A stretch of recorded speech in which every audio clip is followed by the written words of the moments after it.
Unveiling the Wisdom of Jesus. Hello, everyone.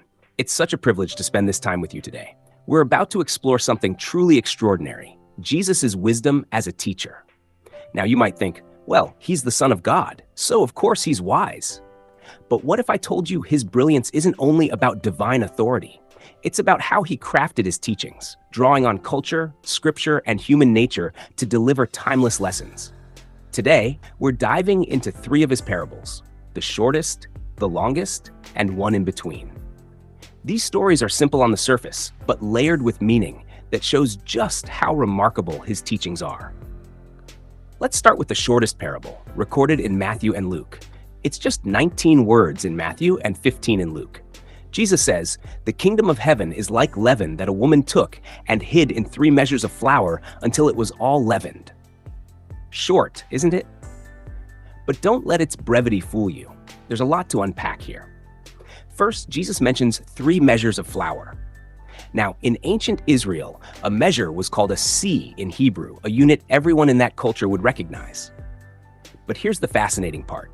This phrase, 3 measures of flour, only appears once in the Old Testament, in Genesis 18. That's when Abraham tells Sarah to prepare 3 measures of flour to bake bread for divine visitors. That meal was no ordinary meal. It symbolized God's promise to Abraham, the promise of a son and the growth of a nation. So what's Jesus saying? By linking his parable to this moment in Genesis, he's hinting that the kingdom of heaven is like leaven. It starts small, hidden, but grows into something transformative, just as God's promise to Abraham grew into a blessing for the world. Even in this tiny parable, Jesus connects culture, history, and profound spiritual truth. Now that's wisdom. Next, let's turn to a parable filled with vivid contrasts, the story of the rich man and Lazarus, found in Luke 16. It's about a rich man who lived in luxury and a poor man, Lazarus, who lay at his gate, covered in sores. Here's where Jesus' brilliance as a storyteller shines. With just one word, "was laid," Jesus tells us Lazarus had a mobility disability, without explicitly stating it. And the rich man? Jesus describes him wearing purple and fine linen, feasting every day. For the scribes listening, these details would have sparked a connection to the Book of Esther, where King Xerxes wears purple and hosts extravagant feasts.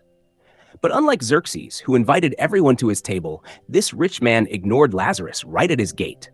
Even a pagan king was more generous than this man who claimed to be righteous. The story takes a dramatic turn when both men die. Lazarus is carried to Abraham's side, while the rich man finds himself in torment. What's striking is that the rich man speaks only to Abraham, not Lazarus, and asks Abraham to send Lazarus to serve him. Even in death, he views Lazarus as beneath him. Abraham responds by highlighting the chasm between them, a divide that can no longer be crossed. This parable is packed with allusions to the Old Testament. The rich man's feasting recalls Job's sons, who celebrated daily, but also contrasts with Job himself, who was covered in sores, just like Lazarus. And when the rich man lifts his eyes to see Abraham, it echoes moments in Scripture where lifting one's eyes signals something significant, like Abraham seeing Mount Moriah. Every detail Jesus includes ties back to Scripture, enriching the story for those who know it well. Finally, let's explore Jesus' longest parable, the prodigal son, found in Luke 15. This story has captivated people for centuries because it's not just about forgiveness. It's a profound exploration of human nature and divine love. The story begins with the younger son asking his father for his inheritance, a shocking request in that culture. Essentially, he's saying, "I wish you were dead." The father grants his request, dividing the inheritance between his 2 sons. The younger son takes his share, squanders it, and ends up feeding pigs, a humiliating job for a Jewish man. Then comes the turning point. He decides to return home, hoping not for restoration as a son, but for a place as a servant. When he returns, the father does something extraordinary. He runs to meet him, embraces him, and kisses him.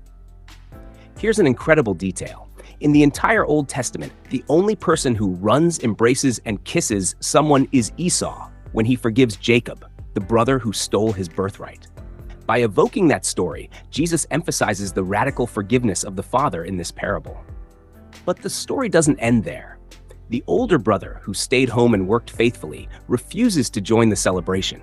He says to his father, "I've served you all these years and never disobeyed, yet you never gave me a young goat to celebrate with my friends." Notice his bitterness. He doesn't even call his father father. He sees himself as a slave, not a son. And here's the irony. The younger brother, who sinned, is restored as a son, while the older brother, who obeyed, sees himself as a servant. This parable is rich with Old Testament references. The younger son's journey mirrors Jacob's. He leaves home with wealth and returns with nothing. The father's running recalls Abraham running to prepare a feast for his visitors in Genesis 18. And the older brother's refusal to celebrate echoes Ishmael, who despised the feast held for Isaac. Every layer of this story is intentional, drawing from Scripture to teach profound truths. So what can we learn from all this? First, Jesus' teachings reveal unmatched wisdom. He didn't just know Scripture, he wove it into his stories with incredible depth and purpose. Second, his parables speak to everyone, whether you're a scholar, a seeker, or someone in need of grace. They work on multiple levels, offering simple truths for some and profound insights for others. And finally, his stories challenge us to reflect on our own hearts. Are we like the rich man, ignoring those in need? Are we like the older brother, quick to judge and slow to forgive? Or can we embrace the radical love and grace of the Father in the prodigal son? Jesus' wisdom isn't just in what he taught, it's in how he taught. His words are an invitation to dig deeper, to reflect, and to be transformed. And when we take the time to uncover their layers, we discover not just cleverness, but a love and grace that changes lives. Thank you.